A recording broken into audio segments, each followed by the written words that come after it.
welcome to NPC News. I'm Jessica Clary. I'm Josina Campbell. Here are our top stories. In international news, Russia's deputy foreign minister says agreement on a UN Security Council resolution requiring Syria to dismantle its chemical weapons stockpiles is likely in the next 2 days.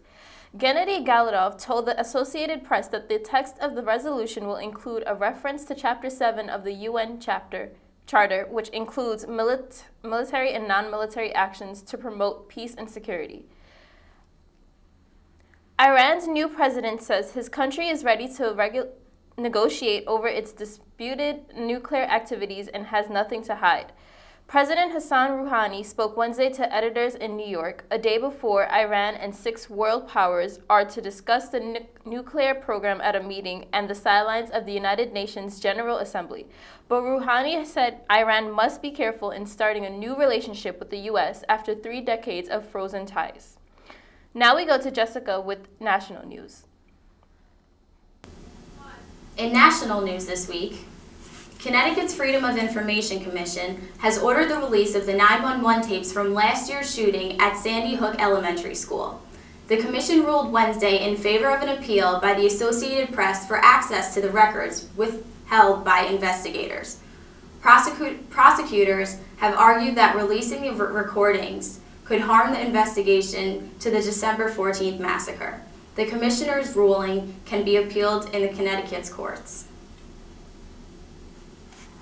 The United States and Japan have agreed to make it easier to import each other's organic products.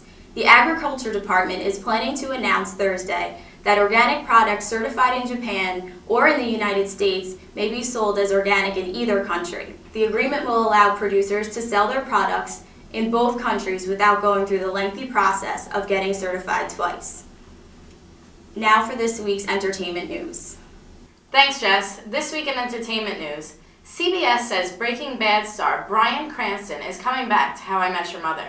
Cranston will reprise his role as Hammond Druthers, who was Ted's old boss until he had a meltdown, the network said Wednesday. Ted is played by series star Josh Radnor. It's a real change of pace for Cranston, who plays teacher-turned-meth maker Walter White on AMC's Breaking Bad. The series, which won a Best Drama Emmy Award last weekend, airs its season finale on Sunday. Sony Pictures will make a raunchy, R-rated animated film written by Seth Rogen and Evan Goldberg titled Sausage Party. The project was announced Tuesday by Sony, which is co-financing the film with Annapurna Pictures.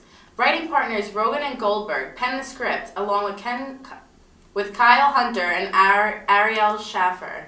Sausage Party is described as one sausage's quest to discover the truth about his existence. After falling out of a shopping cart, the sausage journeys through a supermarket. We now head over to Emma Phillips with local news.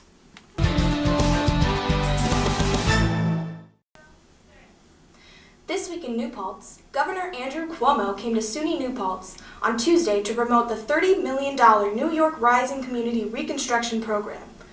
The federally funded New York Rising initiative is geared toward helping communities impacted by tropical storms Irene and Lee in 2011 make changes that will leave them less vulnerable to future severe weather events. He is, however, greeted by anti-hydro trafficking picketers. What do we want? Renewable energy! What do we want it? Now! What do we want? Four major platforms is opposing hydrofracking from coming to New York State, which is a dangerous form of natural gas drilling that companies are using in states around the country like Texas, Wyoming, and Pennsylvania, but the EPA has linked this with groundwater contamination and air pollution. But people are getting sick from this. But not here in New York State, because students by the thousands have organized, just like you see here today, to oppose this process from coming here and making our family, friends, and neighbors sick. So our students are calling on the governor, who is present on campus today, to reject hydrofracking from coming to New York State. So we are here to call on him not only to reject hydrofracking, but to invest in more renewable sources of energy, clean renewable sources like wind and solar technology, and to further subsidize that so we can become more energy independent in the future. SUNY New Paltz President Donald P. Christian said, "We're here to discuss work that needs to be done after the storms that hit the region." Last week was Alumni Weekend, and we were lucky enough to catch an interview with one of New Paltz's own, Ed Carroll. He is the COO of AMC and other major television networks, and he let us in on his career and even some of his thoughts on the hit series Breaking Bad. Hey everybody, I'm Alexandra Sofin, and I'm here with my co-reporter Ann Jacobs from WNPC-TV. We are here today about to interview Ed Carroll, who is the COO of AMC, and we are super excited. We're also very lucky because we get to talk to him about a topic that's on everyone's minds these past few weeks. Breaking Bad is the AMC original series starring Bryan Cranston that reached 6.4 million viewers last week. The series is about a middle-aged father and cancer patient turned meth kingpin. Which character on Breaking Bad were you saddest to see killed off? Oh, good question. Boy, you know, from a dramatic point of view, Giancarlo Esposito, otherwise known as Gus Fring, I thought he added so much to it because it's one thing to have a dangerous bad guy, but what was creepy about him is the complete calmness. You never knew when he was about to order your execution. So he was a wonderful character. But I have to say, in the aftermath of last week, it just seemed like Special Agent Schrader deserved a better fate than being dumped than being dumped in the ground in the desert. I hope that wasn't a spoiler. No, I totally agree. Which actor on Breaking Bad is most like their character in real life? Oh wow, most like their character in real life. You know, they're all such good actors. They're all very different. But I would say Dean Norris, who plays Special Agent Schrader from the DEA, he does have that bravado, he does have that presence, he does have that swagger in real life. He's sort of, if you were going to spend the day at a bar, he's probably the guy you'd want to hang with. Were you ever on set to see any special effects being filmed? I was on set.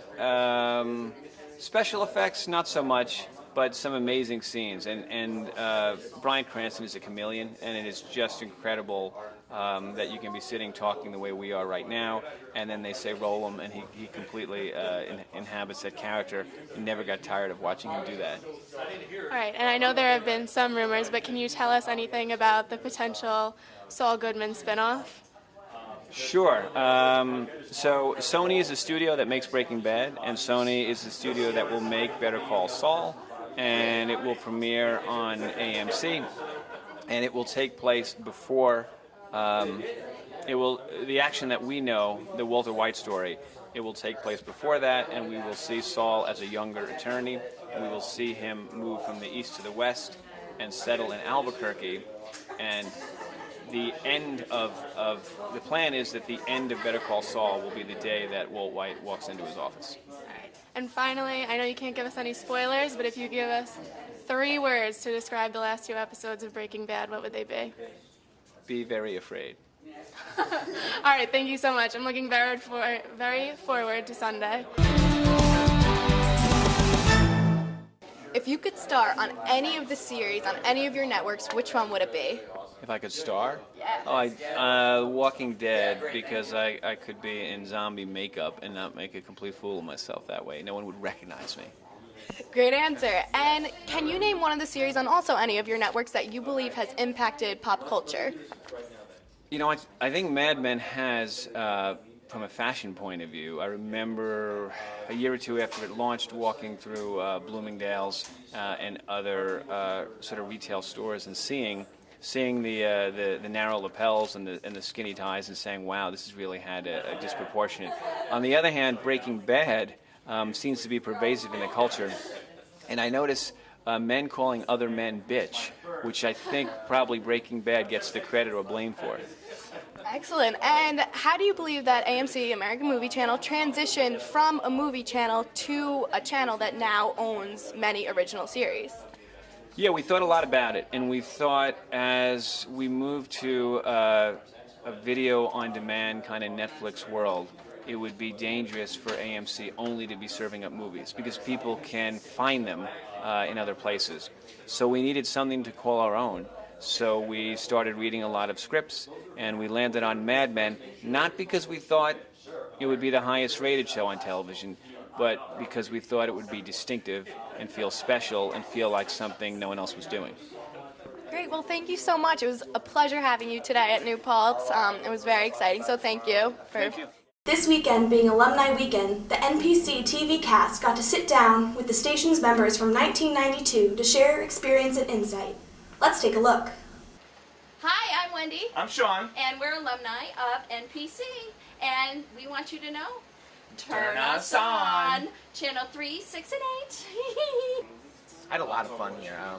What happened was I learned a lot, not going to classes, which is not what I'm saying you shouldn't go to class, but I got such experience here, and I still have a lot of great friends that I'm still friends with that I talk to on a constant basis from being here. I met my wife here, so it was very important that happened there. So there's just a lot of great things, a lot of great memories coming back and seeing the campus. My entire career is based on what I learned in this room. More so in here than in class, but in class also. There was so much freedom here at the TV station that I learned really to listen to my instincts and listen to my friends. I learned way more from my friends critiquing me and from me just making mistakes. I constantly had audio problems, and then I be mad at myself, but then I would go and fix it. So every mistake I made here just made me a better production person, be a better writer, a better producer, and just a better person in general. And we had so much fun. We did so many fun things here. We socialized outside of it, but we were all just here. It was our clubhouse and our fraternity, our sorority, and we just loved each other and did everything we could to help everybody else achieve what they wanted to do. It was just fun, and that's what it's all about. WNPC is about teamwork. You should never forget that, because you may not find another team like that ever in your life. Finally, in local news, this was the opening week for the theater department's the 25th annual Putnam County Spelling Bee. Our reporter, Ann Jacobs, got a sneak peek and a few interviews with cast and crew. Let's check it out. Thanks guys, I'm Ann Jacobs and I'm here at Parker Theater for the final rehearsal of the 25th annual Putnam County Spelling Bee, which isn't a spelling bee, but a musical. Let's check it out. After weeks of rehearsal, the cast of Spelling Bee is ready to go. It's a hilarious musical about an overachiever chronicling the experience of 6 young adolescent outsiders vying for the spelling championship of a lifetime. My name is Nick Magnanti, and my character's name is Leaf Coneybear. Leaf is homeschooled. He has 10 brothers and sisters. He's kind of the runt of the family, so a lot of people, his siblings, don't really give him much attention, so he's kind of created this alternate universe for himself, and he's very bizarre and strange and funny and exciting. The show will be put on over the next weekend at 8 on Thursday through Saturday and 2 on Sunday. Tickets are only $9 for students. For ticket information, head over to the Parker Theater box office. Back to you guys. And that's all for this week. I'm Josina Campbell. And I'm Jessica Clary. Thanks for tuning in.